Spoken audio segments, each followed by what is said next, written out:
To wash this one. Ito, para lalagyan na ng water namin.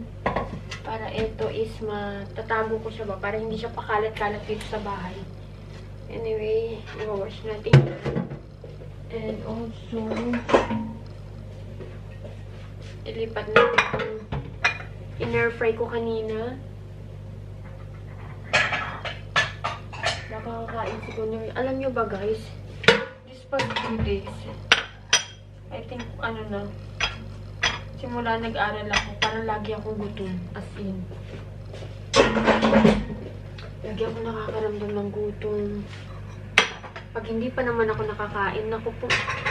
So, ngayon ako, ay, wala na pala dito yung ano. Nung nakaraan, nag-ano ako, waffle. And meron pa natirang chocolate. So, gamitin natin siya. So, ilagay natin siya dito kasi pwede pa natin yang i-microwave. Sayang naman pag hindi mo sayang naman, di ba?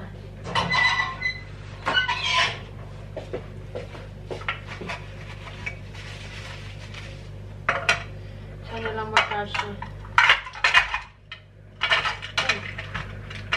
So, white chocolate.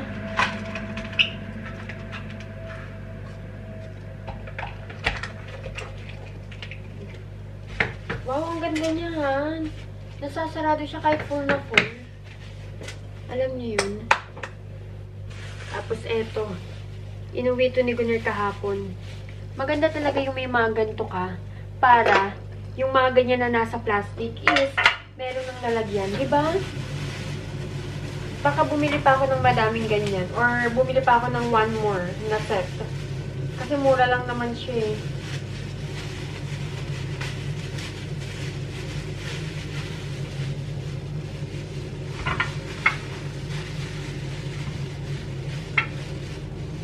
Diba? Ang cute. Para yung ref is maganda rin tignan. Maayos ba tignan?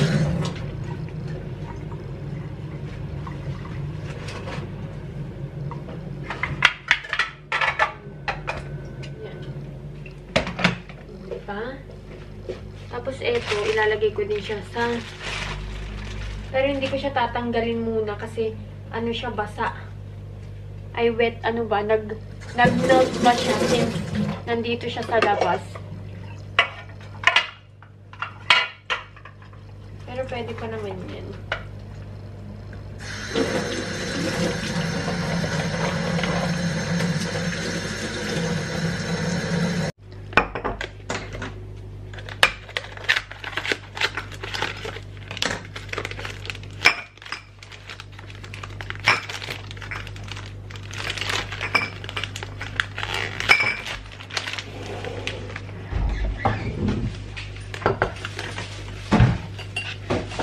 Thank you.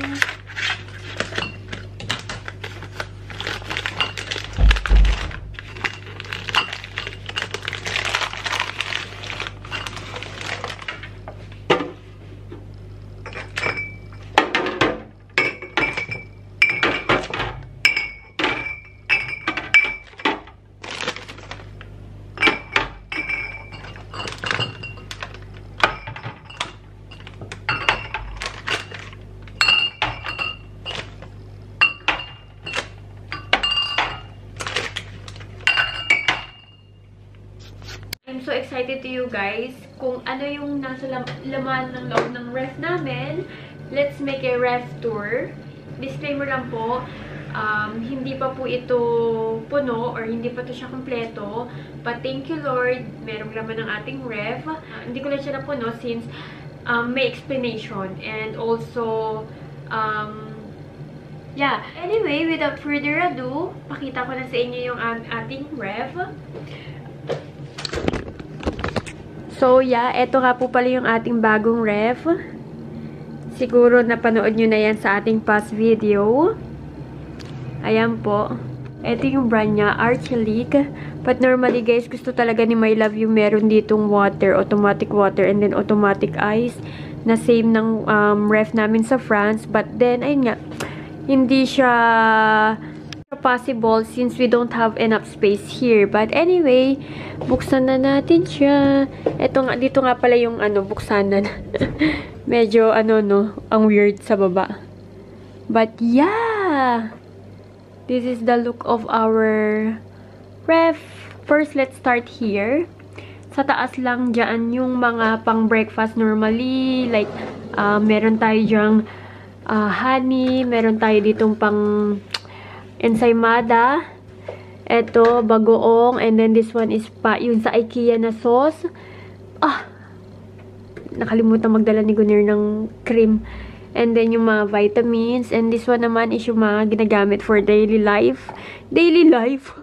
Hindi like ito, ketchup, mayonnaise. You have your chocolate sauce, lemon, and then ano ba to? Sesame oil. I was supposed to make a bibimbap, but then nawalan ako ng lasa, so hindi ko na siya nagamit. And then this one, gusto ko rin sana gumawa ng sisig using this one, kaya lang hindi ako makagawa since alam nyo na, etong milk na to, dito ko lang nilagay. Naku, nagwawala na naman ang ating ref. But yeah, dito ko lang siya nilagay since para hindi siya makalimutan gamitin ba, unti na lang yan, or baka inumin ko na yan. And eto naman yung mga drinks na hindi pang maramihan, kumbaga parang pang-untian lang, like pa isa-isa lang. Ito yung mga binili ng mga bata kanina kay Nesta, and then kay Yaren. So yeah, ito naman kay Mama. And then here naman is yung egg. Sarado muna natin guys, dahil nagwawala na siya. Ayan. Tapos sa taas naman is yung mga drinks na meron kami dito. Eto, halo-halo na yung mga drinks dyan. May Fusti, merong Choppy, merong ayan Ramadan drinks, meron dyang Fanta, meron I think Pepsi yata.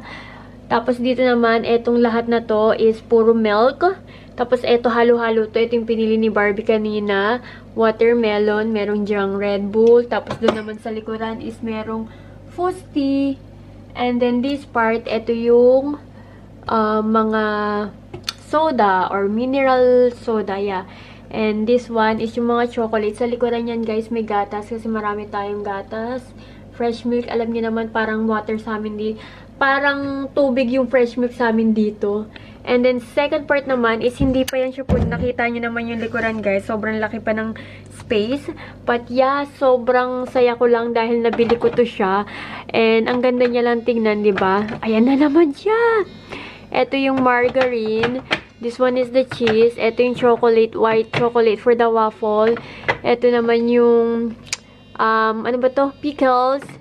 And then, the butter. Tapos, ito yung white cheese. Tapos, this part naman, kung bakit may space siya, is, ito, sutlach kay Kuya Nesta pala. Sa favorite niya yan. Sarado na naman muna natin. Kasi nagwawala na naman siya. Ano ba yan? Bakit ganun? Ang bilis niya. Wala pang 1 minute. I guess. So, bakit wala siyang laman dito? Kasi dito lalagay yung mga like, mga leftover na pagkain, meron tayong natirang pagkain, or meron tayong binili na mga cake, or whatsoever, na alam mo yun, kakainin din for the next day. Dito ko po yun ilalagay, kaya may space yan siya dyan. Like for example, eto, kung bakit dito ko siya nilagay, kasi kakainin niya ni Kuya Nesta bukas. Supposed to be kakainin talaga ni Kuya Nesta kanina, kaya lang nakatulog na siya. Kaya, ayan, may space tayo dyan for leftovers and then for the food. And then the next part is, eto naman yung sa mga bata. Eto yung yogurt drinks, and then yung yogurt nila. Malaki pa yung space sa likod. Marami pa tayong paglalagyan dyan kasi marami pang missing dito guys. Wala pa akong tomato paste. But anyway, ayan na naman po siya. Ito, tapusin lang natin to. Ito yung yogurt. This one is the white cheese. Para sa Boric, gusto ko sana siyang gawin, ilagay dito. Kaya lang naisip ko, baka masira siya kasi white cheese to eh. Tapos, ito naman yung wrapper, pang mga lumpia-lumpia. And then, this part is yung vegetable. Yan. Yung mga, wait na, isarado nga muna natin ulit kasi nag-ingay-ingay na naman siya, B. Ang ingay-ingay na naman niya. Ano ba yan? Ayun, dito is yung gulay part. Normally, guys, dito ko sana ilalagay yung mga, like, ayan yung mga yogurt drink. Kaya, and then, mga chocolate. Ano yun? Lagi yun siya tumutunog. Pagka, ano. Kaya lang, hindi ko na siya nilagay. Bakit? Kasi eto, we will see. Baka palitan ko to. Baka etong mga gulay ilagay ko siya dito. We will see. Bagu-baguhin natin yan. But anyway, we have our spinach. Eto, nilagay ko lang siya sa isang organizer. Etong tomato, etong chili, and then etong carrots. Since maliliit lang naman siya. And then, pagka nilagay ko kasi dito is alam mo yun, baka magkalat-kalat, and lalagyan ko pa yan ng mga tissue dyan sa baba or ng, ano ba yan, parang banig. Para, alam mo yun, hindi siya talagang madudumihan ng bonggang-bongga. And then, we have here eggplant, and then the red bell pepper. What else do we have? Ito yung onion leaves. So, yeah, ayan na naman siya. Ano ba yan? Sarado muna natin, be.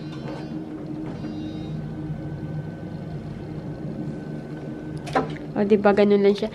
And this part naman is, dito ko nilagay yung mga meat.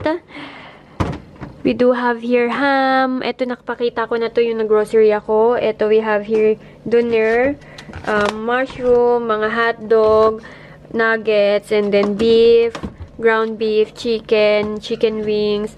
Ito, balon-balunan yata yan, chicken legs.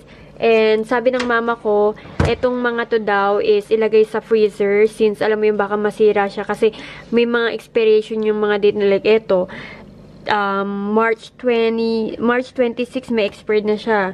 So alam mo yun, baka bukas siguro ilipat ko din yan. And then dito naman ilalagay ko yung mga, we will see guys. I'm not yet done do the grocery. But yeah, eto na yung first part. Which is, I really like it, guys. Nagustuhan ko talaga siya. Ayan. And then, next is, andito na si Gunner. This one, ito naman yung freezer natin. We have here 3 divider. The first one is, etong mga frozen. We have fries, borek, etong mga burger patty, chicken rings, and then, ayun yung another borek doon. And then, the second part is, etong normally guys, eto hindi to siya pinifreezer, pero pinafreezer ko to kasi galing pa to sa bahay ng biyanan ko kasi nga pinalagay ko doon since wala nga kaming ref nung nakaraan, diba? And then eto yung mga burger patty, mga meatballs, ayan. And then dun naman sa last part is more on ice, ayan. Tatakpan pa natin yan. So yeah, so pretty. I really like it. I really like it. Ano? Yeah, that's it. Ayan ang ating pa-ref tour, and hindi pa yan tapos kasi lalagyan ko pa yan ng mga picture ng mga water, but not now since winter ngayon, malamig. But yeah, I'm so happy.